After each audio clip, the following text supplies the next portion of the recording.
This is a podcast about our lived experience, which unfortunately includes infant death and subsequent mental health struggles. Please take good care of yourself and only listen if this content feels safe for you right now. We'll still be here when you're ready. Hi, I'm Judith. And I'm Melina.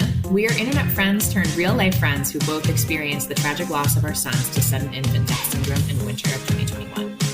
In the year after Aiden died, my husband and I both became unemployed. My parents divorced, and we had to move 5 times for various reasons.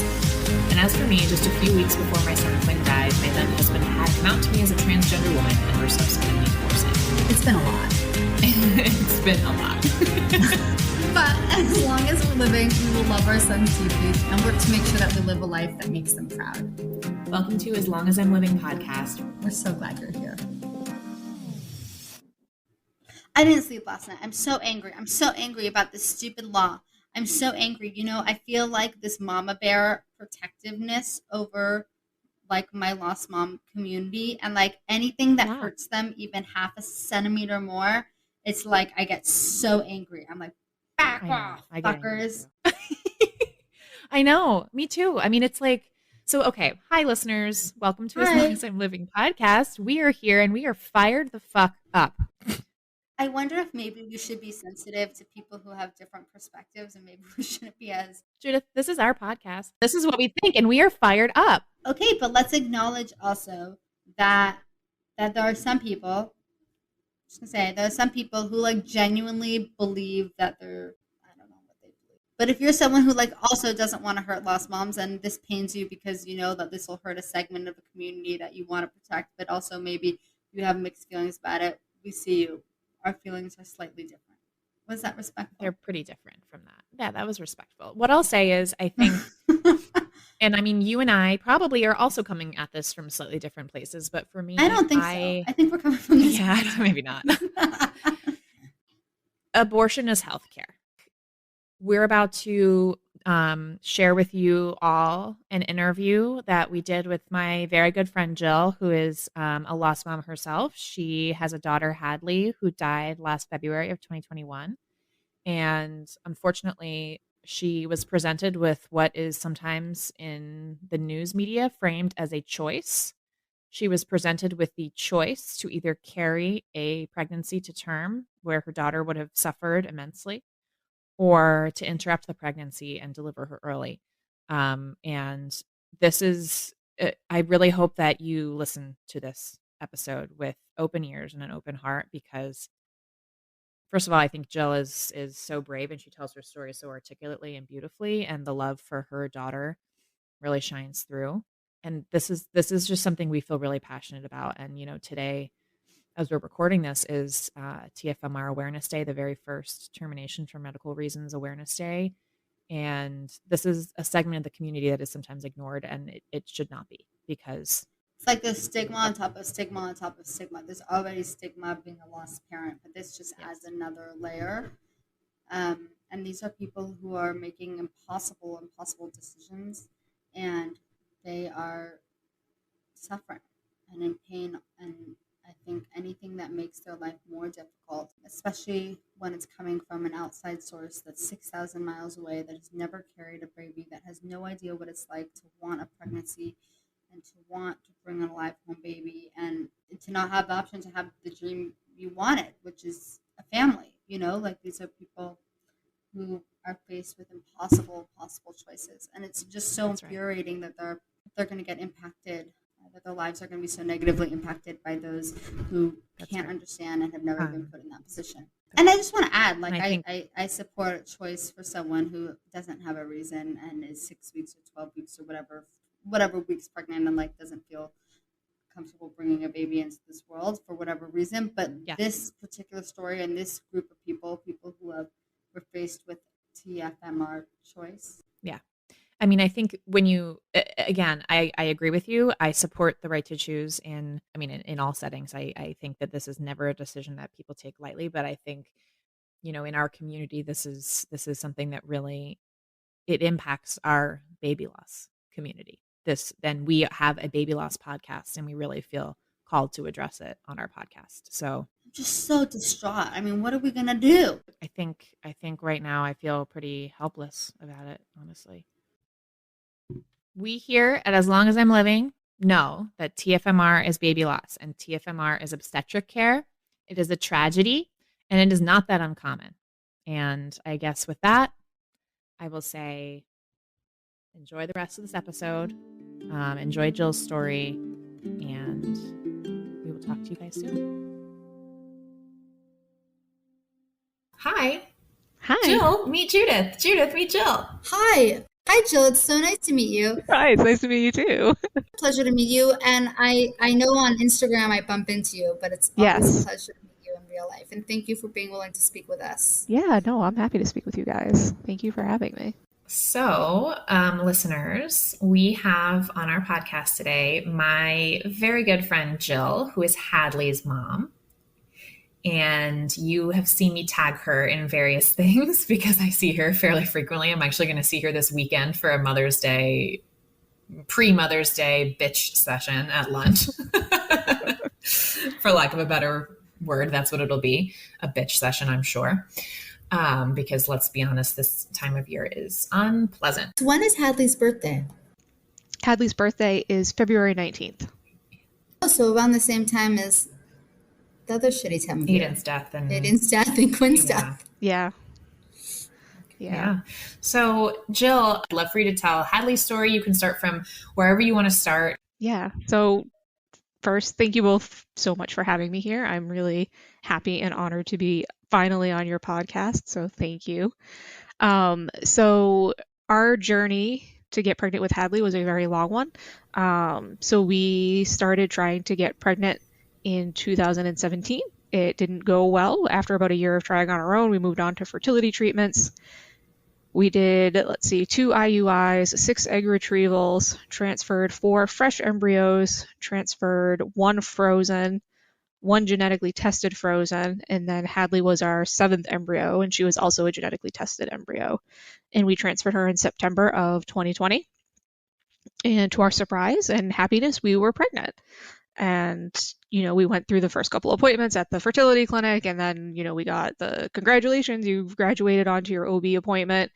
And I felt nervous the whole time. I never felt at ease. I wasn't sure if it was just because I had been through so much and I had been through so many rounds of fertility treatments that's why I was nervous.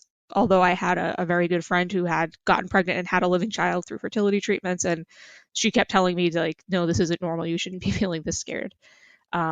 So I made it through the first trimester and again thought, all right, I made it through that big obstacle that everybody says you need to make it through and then you'll be good to go. Again, I still never felt right. I always felt nervous, like something wasn't right, even when you would go in and they'd be like, oh, we hear the heartbeat. I still always felt like, but it doesn't feel like this is right. And it turns out that just hearing a heartbeat doesn't mean that you have a healthy baby growing. And so I went in for our anatomy scan in January of 2021 by myself, of course, because COVID was at peak during that time. And I had my husband on, FaceTime, and the scan seemed to go okay. The sonographer left and said, I'll be back with, the results. And I didn't think anything of it. I didn't know what to think. My husband hung up. I sat there I didn't pay attention to the time, but it turns out it was at least a half hour. And my husband was texting me like, are you on your way home yet? What is going on? And finally, the sonographer came back in, but a doctor also barged back in with her. So this was your first time making it to 20 weeks. So you didn't know how long was typical and how long wasn't typical. Like, for all you knew, this was normal. Right. Okay. Yes. I had no idea that anything was not normal. And the doctor says, I need to take more images. I'm going to push hard, so it's going to hurt. And I didn't call my husband back yet because I still didn't know what was happening. I thought he just needed a different view or something. And he started taking images, and then he pulled the transponder away and just looked at me and said, I'm just going to be honest, there's something wrong with your baby's brain. As bluntly as that. And at that moment, my world came crumbling down. I FaceTimed my husband, couldn't really talk to him, just was sobbing, and he's trying to figure out what's happening. That doctor said that he could do an amniocentesis that night, which he did. He started referring to our daughter already in the past tense, asking if we had considered terminating. And I was just in shock at this moment because, of course I hadn't considered terminating. First of all, I thought I had a normal daughter, a healthy daughter up until this point, so that never thought even crossed my mind. And second of all, you haven't even told me what's going on. Why would that thought have crossed my mind? So I somehow drove home that night. I still don't know how I made it home, but I did. Did you feel like at this point you were in shock? Yeah, I think so. I think it was just like the floor had been pulled out from under me, and I felt like I was free falling at this point. And they still haven't told you what was wrong? Nope. They just said, I think they said it looked like there was fluid on her brain, was the extent of what they told us. So it was that was a Thursday night. On Friday morning, I started calling hospitals in the Boston area, because that's the next biggest city to us, to try to get us seen with a specialist. And we finally got one that said, okay, by the end of the day, they said, okay, we can meet you next, you can come in next Thursday for a fetal MRI and an ultrasound, and then you'll do a Zoom call with the neurologist the next day. A week away felt like the worst thing in the world. I mean, at this point, did you feel hopeless? Did you feel hopeful? Like, did you think maybe everything is fine? Were you like, this is what I've been worried about this whole time, I was right? Like, where was your head in this state? Yeah, I think I felt really confused at this point. Like, I just didn't know what was happening. I don't think I was at a point yet where I could be like, oh, this is what I was feeling, because I was still just like, I was still very much shock and like go mode. Like, it was very much like, I need to get the answers so that we can figure out what's going on with our daughter. And that was the extent of where my mind was at that point. I will say that Friday, the doctor that did the amnio called to say that he got the fish results and everything there was normal. So I was like, oh, well, that's good news. And he was like, no, that's not good news. Normal is bad news? Apparently in this case, I think he thought if it was abnormal, it may have given an answer that may have been hopeful or given us some chance. But because it was normal, it was something else, right? It was something potentially worse. I felt a little more on the edge of hopeful at this point, because I was like, all right, maybe this guy just doesn't know what he's talking about. He's not experienced enough. He's not from one of the big, teaching hospital institutions. So let me just go get an opinion of somebody that maybe knows better. And so the next week we went in for the testing, definitely a long day of testing. And then on Friday we had our call with the neurologist, and she said that there was definitely fluid on our daughter's brain. She had ventriculomegaly, which is the fluid on the brain, and it was pretty severe for where she was at. And she essentially said, severe for the gestation? Yeah. I can't remember off the top of my head the millimeters that it was, but I know it wasn't great at that point.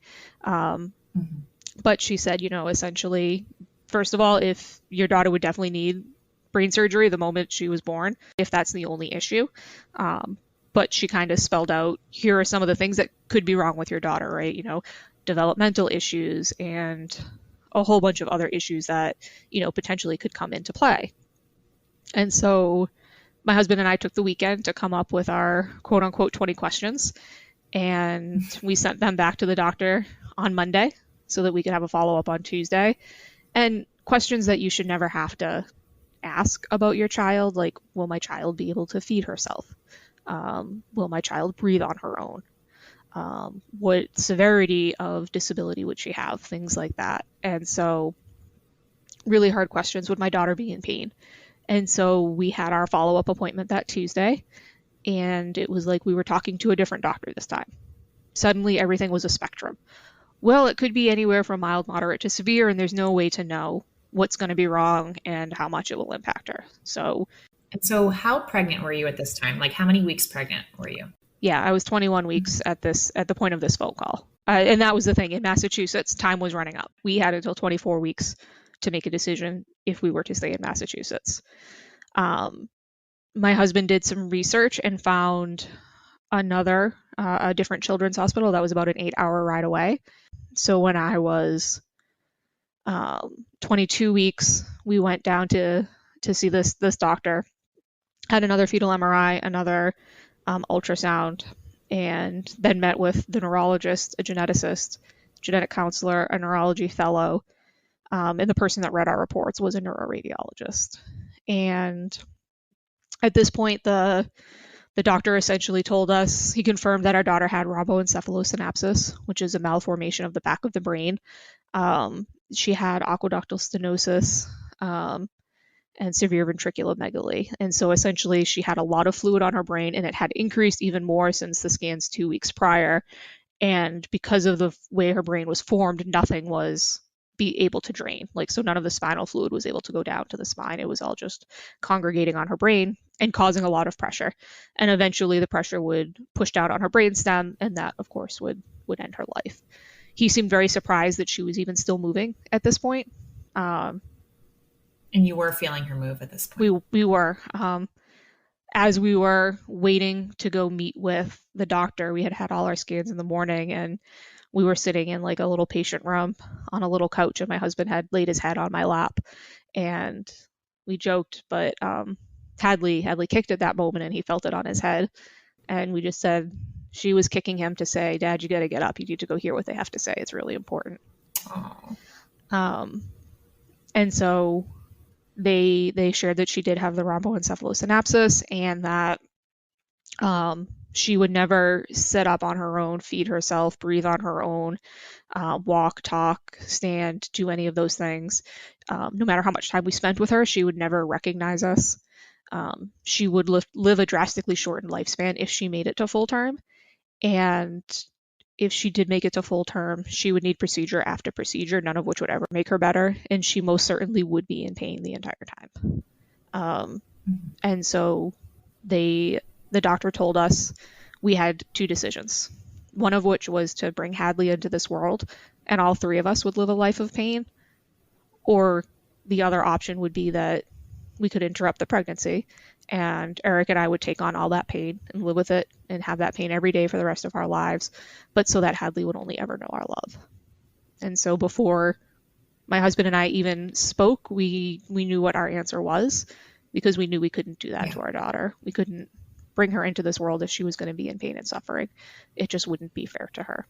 And so it was a very long car ride home where we talked a lot in circles. Yeah.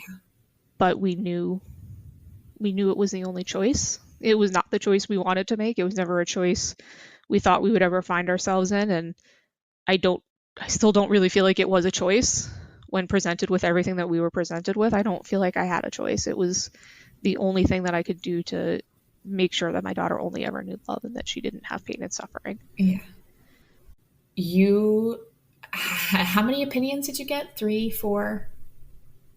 Your parenting of Hadley, any doctor, any parent who hears that there may be something wrong with their child, what you do is you figure out what's wrong. And that's what you did. You, as part of your parenting of your daughter, you saw all the different doctors. You figured out everything you could. You did all the research. I hear your husband researching the best doctor, and you guys went out of state. You went to Washington, D.C., and we're in Massachusetts. You traveled far.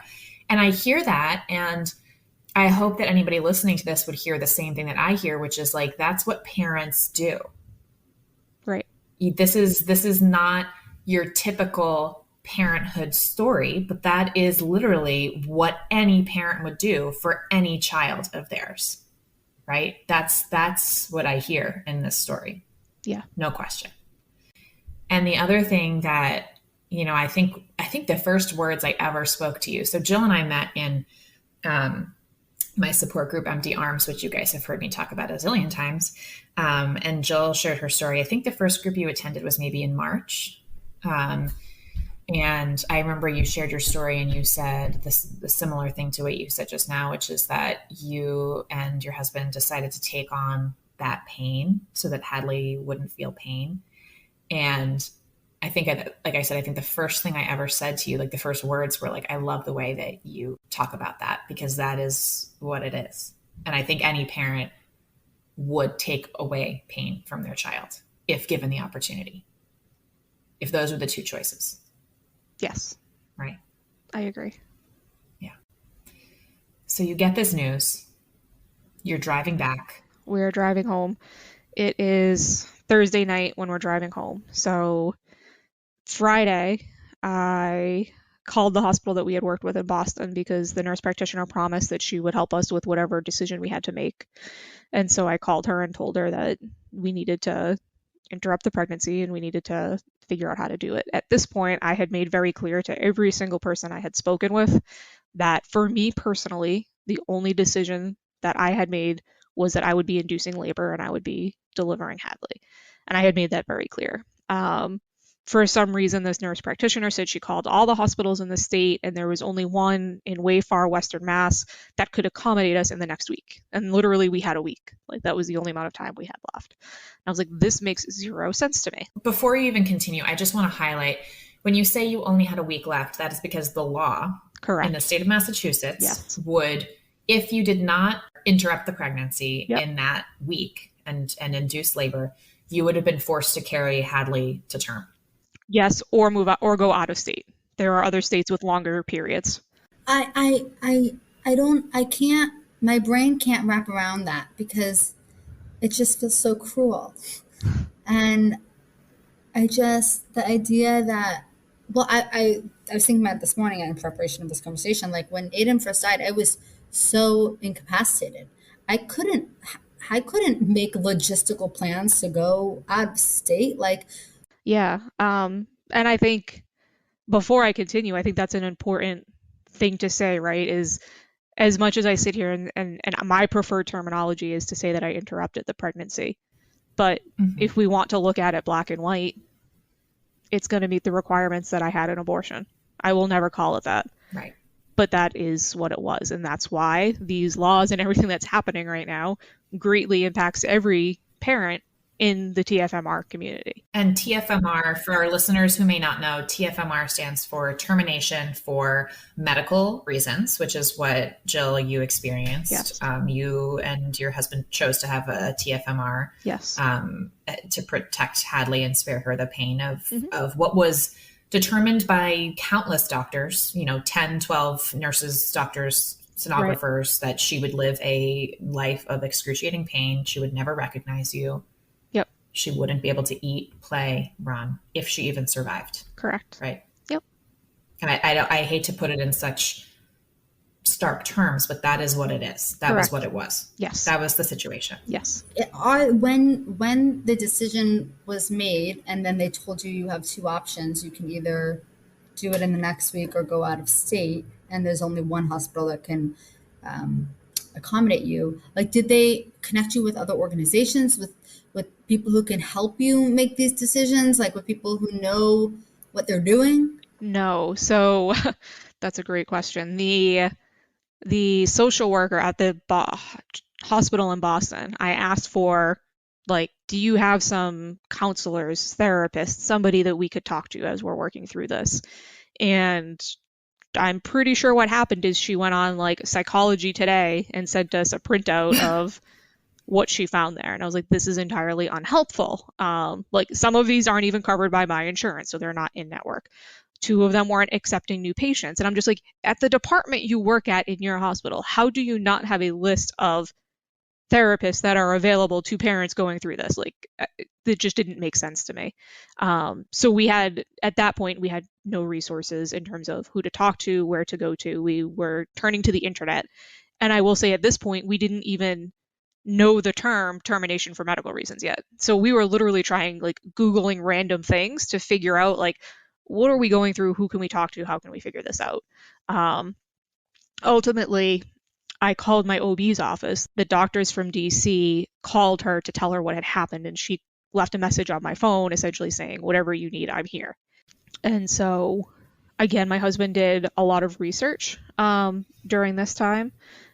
He found an organization that's called Now I Lay Me Down to Sleep, and they have a team of volunteer photographers throughout the country, and they come in and they'll do photographs of your baby. And so Eric got in touch with them and they were able to accommodate us. And so it was truly wonderful. But so on Wednesday, the day before I was supposed to go into the hospital, we had to go see my doctor to take a pill to start the labor process. Were they, was this at the hospital? It was at It was at the OB's office, my OB's office. So you had to go into the OB's office with all the pregnant people? Yeah, and the girl that walked me back to the room to take the pill asked me if I was, how often I was feeling my daughter kicking. And I just said, I don't think that's a relevant question. Oh my God.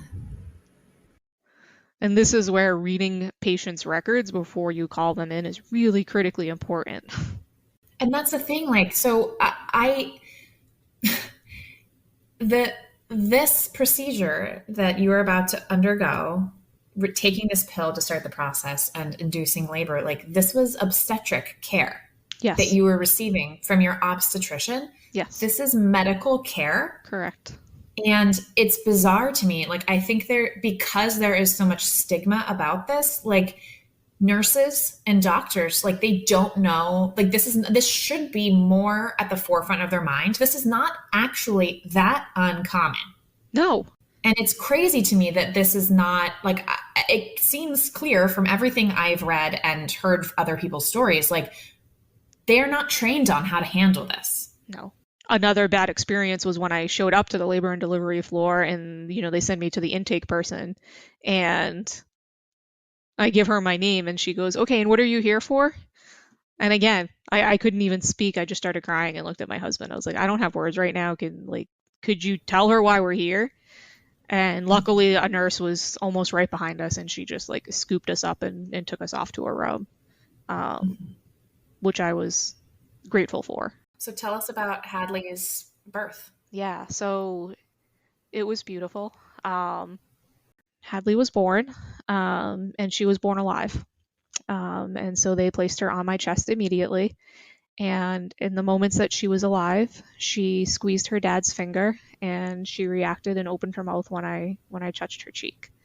And those moments I will remember for the rest of my life.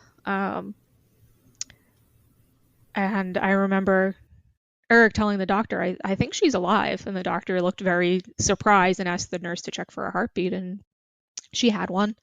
The doctor didn't come back in for a couple hours later to check her heartbeat again. But I think she was only with us for a few minutes. But what's really always remarkable to me is as we were learning that we were likely going to have to say goodbye to Hadley, was one thing Eric kept saying was, but I'm never going to feel her squeeze my finger.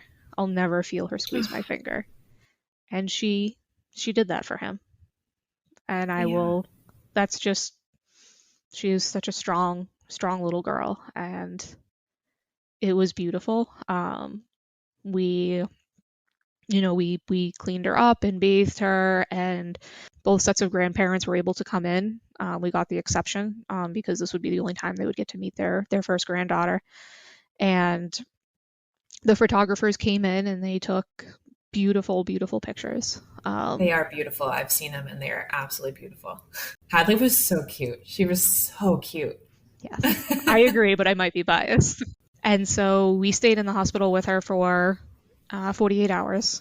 And we cuddled her and we read books to her and we sang to her and we told her stories, and we just soaked up every ounce of her that we could while we were in the hospital because we knew it was all we would have. Again, when we were leaving the delivery floor, what was really hard was when, we're being wheeled out and I'm holding, the box that they give you with some stuff in it on my lap in the wheelchair, and Eric's walking next to me with our bags, and don't know why, but somebody that works on that floor looked at us and said, congratulations. Yeah. You're like, I'm holding a box. Right. Do I look like a happy new mom? Right. That was really hard. My husband had been trained at this point because when you're on the labor and delivery floor as a spouse, they give you like an orange bracelet so that you can kind of come and go to the calf and stuff. So every time he left our room, somebody would say congratulations to him. In those cases, he just said thanks and didn't say anything else because they didn't know, but in this case, the person definitely should have known better. So that was a little upsetting and triggering. Understandably so. Yeah. And I will say, for me personally, aftercare definitely felt lacking in terms of... Yeah, so let's pause. You just gave birth. You gave birth to a baby, a live baby, actually. Yeah. Yes. Yeah. And now you're heading home, you're postpartum. Yep. And what happens? Nothing good. So they don't give me any directions. They essentially are just like, the standard, if you soak more than a pad in an hour, give us a call. Everything else is fine. That's essentially, the only direction I got in terms of leaving, and you might get milk coming. That was the extent of it. I didn't get anything else. And so, we had a memorial service to plan.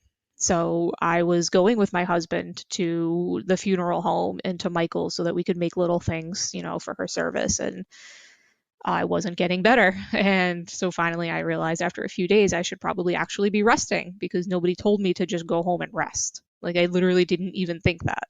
And so I finally started resting. So bits of the placenta were still in your body? Yes. And it's even more common when you deliver earlier. Like, the earlier in your pregnancy that you deliver, the more common it is that you'll have retained placenta, because the placenta wasn't ready to leave the body.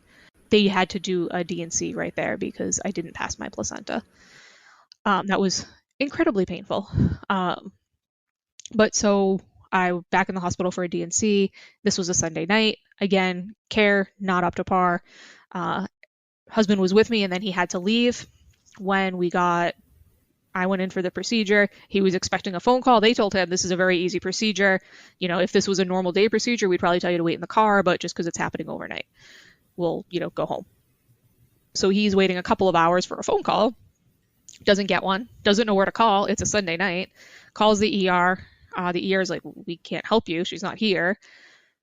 Finally finds a different phone number to call, finally gets into the recovery room, and they're like, oh, yeah, she's here. She's in recovery. She had a little bit of bleeding, but it's fine.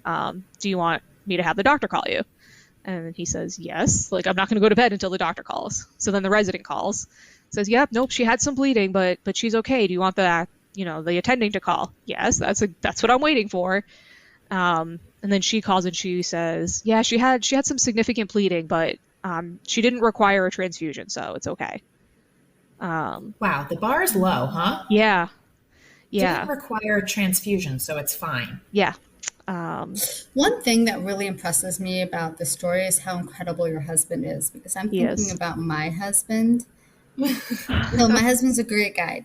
This is not against my husband at all. But it sounds like your husband was really engaged. Yes.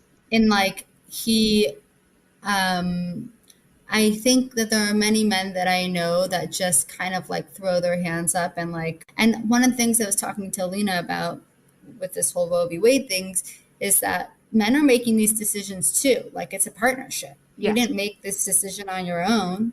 You didn't make this baby on your own. Your husband is just as devastated as you are. Right.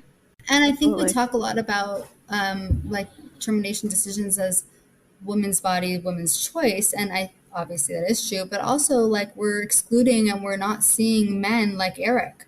Right. I can't imagine if something were to, if I was in a state like Texas where we wouldn't have had these options, and if I didn't have the financial ability to travel to a state that would have allowed it, I couldn't imagine, right? I would have had to carry either until Hadley died inside of me, and then I would have had a stillbirth, or I would have had to birth her and see her in pain and suffering, and my husband would have to see that. Let me ask another question. So if, let's say, you were forced to carry this pregnancy to term, or let's say you chose to carry this pregnancy to term, would it be possible at that point to deny care for your child? Or yes. So as the parent, right, you have the ability, because you are their legal guardian and you would be their healthcare proxy, you have the ability as the parent to put in place a do not resuscitate, a DNR. And that is something that one of the doctors said to us was, if you went to full term, one of the risks for her was epilepsy, and it was a very severe form of it. And they said that they have many families that wind up having to sign DNRs for their children that have extremely severe epilepsy because of the damage that it does. And so how is this, how is terminating it earlier, how is that, I guess I just don't understand from someone who's trying to say your killing babies. It's like, well, if you choose, you're allowed to have a choice once the baby's born about providing care, and you're allowed to make the decision that it's not in her best interest to provide care.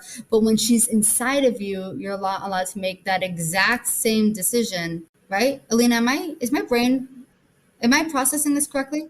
I mean, I think it's impossible to process because it's nonsensical. The position is nonsensical. So the exact same decision to say that you don't want to let your child be in any pain. Once the baby is out of your body, you're allowed to make that decision. But when the baby is inside your body, you are not allowed to make that decision. Right. Okay. Just to make sure that's clear. Just so we're all like confused about why that's a thing, but I wasn't sure if once the baby is born, if like a process is in place where like the doctors immediately jump to, we have to keep this baby, alive and hook her up on machines immediately. I wasn't sure if that was, no. So basically that makes no sense. Yeah, I mean, at least, so in my personal case, right, we made clear, because we didn't know whether or not Hadley would be born alive, we said no resuscitation efforts, like no life-saving efforts for her, because we knew what her life was going to be. So we didn't want that anyways, right? But I also had heard, again, from other doctors that parents do have to make those decisions. And it does make sense. Like, of course parents make those decisions. And I agree. Like, I was thinking through the same thing last night, Judith, that you just said, is I can't wrap my head around how when Hadley was inside of me, if I was in some other state, I wouldn't have been able to make that decision. But the moment she was born, I could make that decision, but I would have to see her in pain and suffering first. Like, yeah, you'd have to put yourself through an enormous amount of suffering. Right. And then watch her suffer. Right. Right. And Eric too. That's right. Right. And it doesn't make sense to me. Thank you like so much for telling us this story, because I think it's like such a, honestly, like unfortunately, it's like a perfect encapsulation of this issue. I want to ask you about, because I've always first and foremost just thought of you as Hadley's mom, and then secondarily as a lost mom, right? No offense, a dead baby mom, just as I am, right? Like it's a shitty club, but that is what we are, right? Yep. But I want to ask you about what it feels like to be part of the TFMR community. Like, how do you see yourself in the baby loss community? Do you feel welcomed? Does it feel different? Like, I know I see you perfectly exactly the same as any other lost parent, but I can imagine it maybe feels different.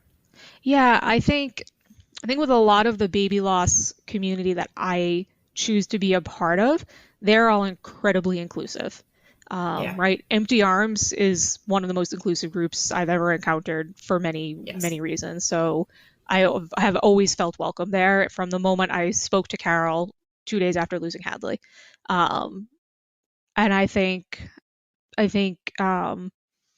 there's a very brave woman named Emma who founded TFMR Mamas, and she created that group, and I was able to find them, and it was a lifesaver for me to find a community of women who had gone through what I had gone through, because when you just search baby loss, you encounter a lot of miscarriage or stillbirth. You don't encounter as much of TFMR. And so to find that community felt really good. And I think it's also just a community of really brave, strong women that I'm honored to be a part of. I think in the early days of losing Hadley, I was always afraid to tell our story because I didn't know what people would say when they heard the full truth. So a lot of people just heard that we lost our daughter because that's what was easy and safe to tell. As we've moved on, I've gotten much more comfortable telling our story.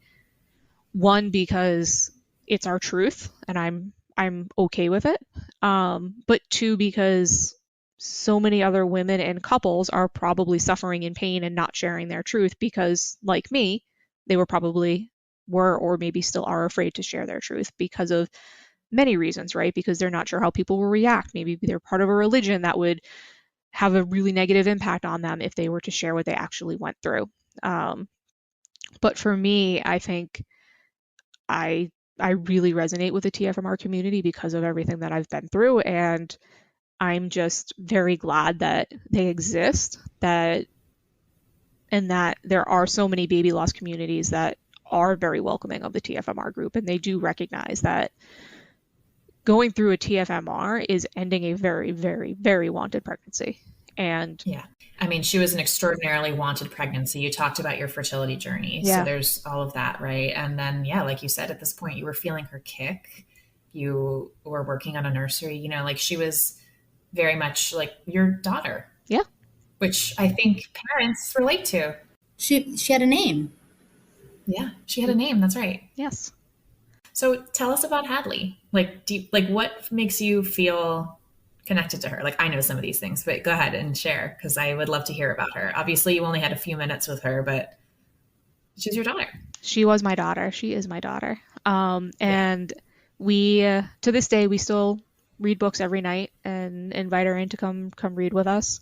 What makes me think of her always are elephants, because one of the books we read to her was it had a little elephant in a ballerina outfit, and so that we actually had a little stuffed animal of it that we had in the hospital that we would live, you know, with her at night when we went to sleep. And so elephants in general, but elephants in tutus is always an added bonus. Sunflowers make me think of her. A lot of children's things have elephants in tutus. Yes, that's actually fairly common. So you see her everywhere. I do, yeah. Because with Aiden, I associate him with dolphins, and when you don't live on the West Coast, it's really lacking. When I lived in California, I saw dolphins everywhere, so I felt like really connected to him. Now I live in DC, in Maryland. There are no dolphins here. It was like a horrible animal I chose. I mean, I didn't choose it, but that was not good thinking. They can come up in other ways besides in the ocean. That's right. Today I saw a TikTok, just randomly, a dolphin TikTok popped on my page. It was like this swimming dolphin. All the pod was going one way and this one dolphin was swimming the other way. I was like, oh, that's Aiden. Yeah. Aww. And there are other little things that I pick up along the way that I just think of her. We went for a hike the other day, and there was this tiny, tiny little butterfly that just like popped up in front of us, and very, very small. But when it opened its wings, it was like a beautiful, like light lavender color. I've never seen it before. But it was beautiful, and we were, you know, about an hour from home, and a week later, I was outside doing yard work, and I saw the same butterfly again. And I was like, I think that's Hadley. It's got to be. So I think that's also it. It's just what in your heart feels like is a sign from them too. Yeah, I agree. So yeah, the relationship continues. It does. The relationship continue. To all of our wonderful new friends, we want to hear from you. Email us at aslongasimlivingpodcast@gmail.com and follow us on Instagram at aslongasimlivingpodcast. We'll get back to you as soon as our grieving brains allow. Yay!